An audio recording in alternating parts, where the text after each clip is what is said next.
bahwa Anda mengatakan mati itu sakit. Apa yang Anda rasakan waktu itu?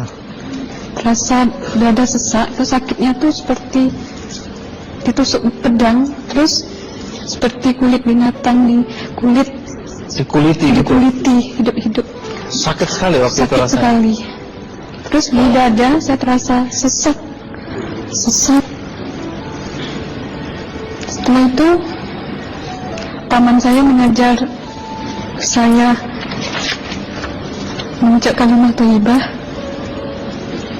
terus mengucap doa kalimat syahadat, asyhadu an la ilaha illallah wa asyhadu anna muhammadar rasulullah. Apa betul waktu ruh Anda itu dicabut dari kaki gitu, Ya. Anda bisa melihat jasad Anda? Sempat saya melihat jasad saya pada waktu itu, tapi sebentar. Setelah itu saya dibawa pergi oleh 2 orang malaikat ini. Dan pada waktu itu saya ingin ketemu sama ayah saya. Kebetulan ayah saya sudah meninggal. Dan suatu ayah saya meninggal, dia berusia 55 tahun. Setelah saya ketemu di sana, dia tuh berusia muda. Kok muda? Berusia 17-20 saya perkira.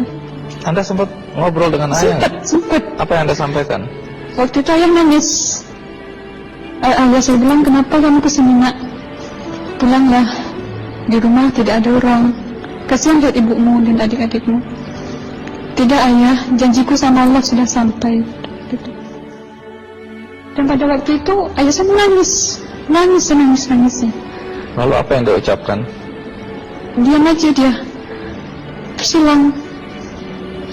Kembali ke malaikat tadi, bentuk yang Anda lihat seperti apa malaikat ini? Dia ini laki-laki, tapi mukanya sama semua. Berapa malaikat? 2.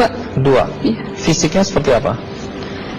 Seperti berserban, berpakaian ihram, mukanya sama. Wajahnya seperti apa? Wajahnya sulit saya gambarkan. Yang jelas dia ini sama. Dua-dua itu sama rupanya. Apakah ada ucapan dari 2 sosok yang Anda anggap malaikat itu? Ada. Apa kata mereka? Waktu itu saya mengalami perjalanan spiritual. Saya disoal oleh malaikat itu dengan sebutan ma ayyutuka, siapa Tuhanmu? Waktu itu ruh saya menjawab, Tuhanku adalah Allah. Siapa pemimpinmu? Pemimpinku adalah Nabi Muhammad Sallallahu Alaihi Wasallam. Mana kiblatmu? Kiblatku adalah Ka'bah. Siapa kedua orang tuamu? Siapa saudara maramu? Terus saya diperjalankan. Setelah itu kedua orang malaikat ini memimpin tangan saya, tangan kiri saya, membawa saya ke satu tempat, menduduki saya di sebuah kursi. Pada waktu itu kursinya tuh empuk, mungkin 8 busanya ya, cantik. Terus di sana saya duduk. Di sebelah kanan saya ada tiba-tiba berwujud seorang perempuan. Dia mengaku amal. Kamu siapa? Saya, aku adalah amalmu semasa kamu hidup di atas dunia. Dan selama kamu di sini, saya akan menemanimu sampai yaumul akhir, itu katanya.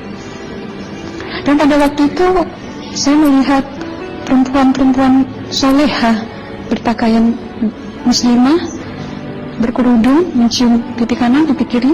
Mungkin salam perkenalan pertama waktu menduduki di situ. Setelah itu saya dihijrahkan lagi, dibawa oleh 2 orang malaikat ini lagi, melihat dosa-dosa besar ya. Di sana saya diperlihatkan ada seorang laki-laki memikul besi di bahunya. Saya perkirakan besi itu mungkin beratnya tuh berton kali ya. Berat sekali ya. Berat sekali. Terus dia berjalan nggak sampai ke tujuannya. Berlumuran darah nanah, baunya na'udzubillah misalnya. Bajunya tuh sobek-sobek. Waktu itu ruh saya disaksikan oleh Amal. Saya tanya kepada Amal, ruh tanya sama Amal, wahai amalku, dosa apakah yang manusia ini lakukan sewaktu ia hidup di atas dunia? Amal menjawab pada waktu itu, sewaktu manusia ini di atas dunia, dia ini adalah menyantet orang, menemuh orang, sehingga dia berjalan nggak sampai yaumul akhir katanya. Yang kedua, saya melihat ada seorang laki-laki saling bunuh-membunuh. Sebentar kayak gitu lagi. Suatu manusia ini hidup di atas dunia, dia adalah seorang pembunuh, hingga dia tidak mau bertanggung jawab terhadap orang yang dibunuhnya. Terus yang ketiga, saya melihat ada seorang laki-laki dihujam kemaluannya pakai besi panas, timah panas itu ya, hingga menembus. Waktu itu saya roh bilang sama amal, wahai amalku, dosa apakah yang manusia ini hidup di atas dunia? Amal waktu itu menjawab, suatu manusia ini hidup di atas dunia, manusia ini adalah seorang perzina.